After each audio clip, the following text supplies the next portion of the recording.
मित्रांनो, अक्षय तृतीयेच्या दिवशी बरेचसे लोक घागर पूजन करतात किंवा कलश पूजन करतात किंवा अक्षय पात्राचे पूजन करतात.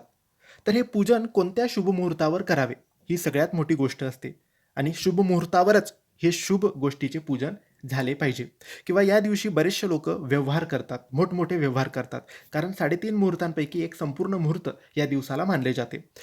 पैशाचे व्यवहार असतात, जमिनीचे व्यवहार असतात किंवा सोने, चांदी, इतर वस्तू खरीदारी करतात. तर कोणत्या शुभ मुहूर्तावर ही खरीदारी करावी किंवा पूजन करावे? तर मित्रांनो, या दिवशी सकाळी 5:30 वाजल्यापासून दुपारी 12:30 वाजेपर्यंत पूजा आणि खरेदारीसाठी विशेष शुभ मुहूर्त आहे, असे पंचांगात नमूद आहे. या वेळेत माता लक्ष्मी आणि भगवान विष्णू यांची पूजा केल्यास घरात समृद्धी आणि सुखाची प्राप्ती होते, अशी श्रद्धा आहे.